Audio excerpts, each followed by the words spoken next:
As anticipated, a potential crackdown, a slew of headlines which I'm sure will delight everyone at Number 10 and at the Home Office, but there seems to be quite a battle on their hands. Now, the Home Secretary's reports, the Home Secretary reportedly has been influenced by Denmark, and we have sent Henry Ryan. I know you heard him on the radio just now, but he spent the weekend in Denmark, and he'll file a report on exactly what they've worked there. But let's stay with the UK first and get the story behind the headlines. What is the Home Secretary attempting to achieve? LBC's political editor, Natasha joins me in the studio. Natasha, good morning. Good morning, Nick. Yes, a huge shake-up of the immigration system being revealed today by Shabana Mahmood. She wants to make it easier to deport people who are illegally here or don't have the rights to stay.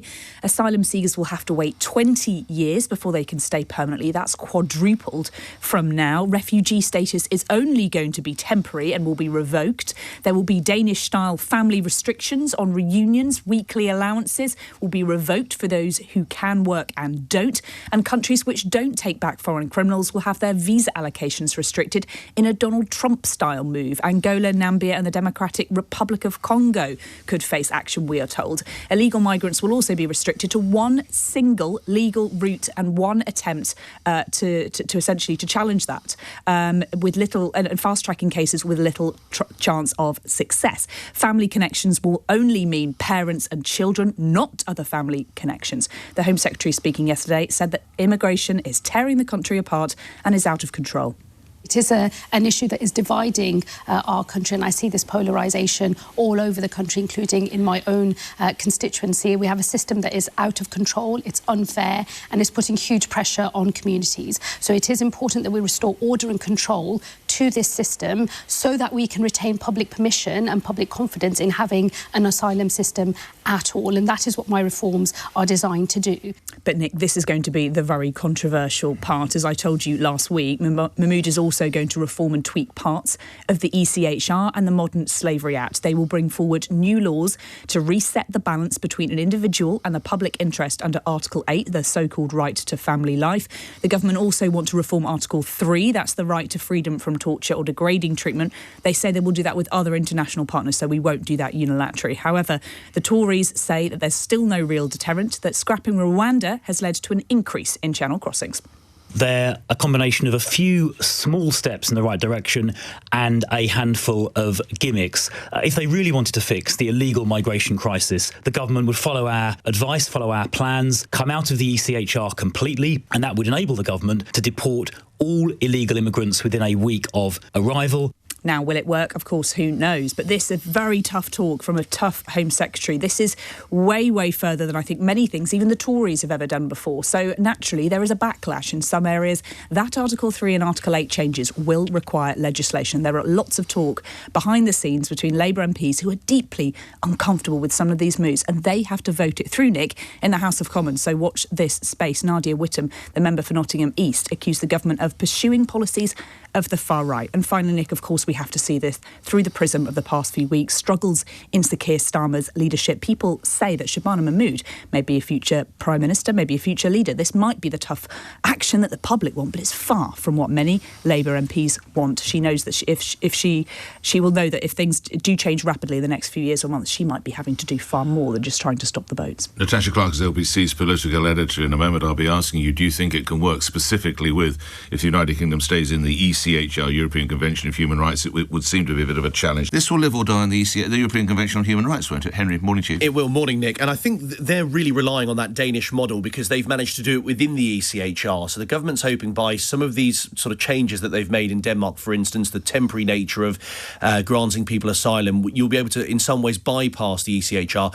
But also, I think it's taking inspiration from that country in terms of how they eliminate that pull factor. So, for instance, I know this morning, Nick, I'd tell you that the government are going to launch a set of TV and radio and even newspaper ads in Middle Eastern and North African countries, similar to what they've done in Denmark, to basically tell people living there of these new strict policies and make the point that the word they use, the source within Labour, your golden ticket is no longer valid. And what of opposition in Denmark? I know you touched on that briefly, that we will see, well, it is predicted we'll see extraordinary opposition, not least from some of our own party here in the UK, Henry. Well, and they've got elections actually tomorrow, funny enough, in Denmark, and this is an issue that still comes up. It's their local elections. But the difference is Labour's a broad church here, whereas there it's a proportional system, very small parties, and if you don't like what the Social Democrats are doing, you go somewhere else. But they're Labour's sister party. But what's interesting, Nick, virtually no opposition. I mean, some of the opposition MPs are uncomfortable with the policy. They want to see it loosened, but there's no major opposition. It's very much the political consensus over there. All right. Henry Riley reporting. Thanks for that. Doctor, thanks for coming on. There's would appear to be, if I use the expression, the elephant in the room is the convention. How do you see it working alongside what we understand to be the details of the Home Secretary's plan? Morning to you. Morning, Nick. A lot is going to ride upon what exactly the details of this policy will be. We'll find out more about the implementation tomorrow. But of course, on the legal side, the government will be hoping that basing this on the Danish model that has been in operation for quite some time, where the ECHR is still in place, the government will be hoping that any barriers to the implementation of their plans will be minimal. But, Doctor, how much do you share that level of confidence?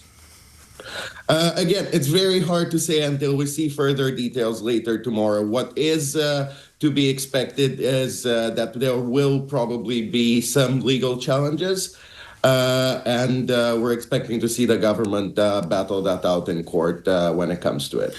So we've looked at Denmark. Is there another European country? Is there anywhere else in the world that might give us some pointers for this? So when we look at this package of measures as a whole, Denmark seems to be the only comparable place in Europe. In some ways, the package that the Home Secretary is looking to introduce today is tougher than the Danish model. So we're looking at the 20-year wait here in the UK compared to an 8-year wait for most refugees in Denmark. So even though the model is inspired, the Home Secretary seems willing to go further in some respects. Lastly, some of the challenges that the Home Secretary will face, they'll probably suggest that this is like reform light or a pound shop reform UK policy. How do you respond to that?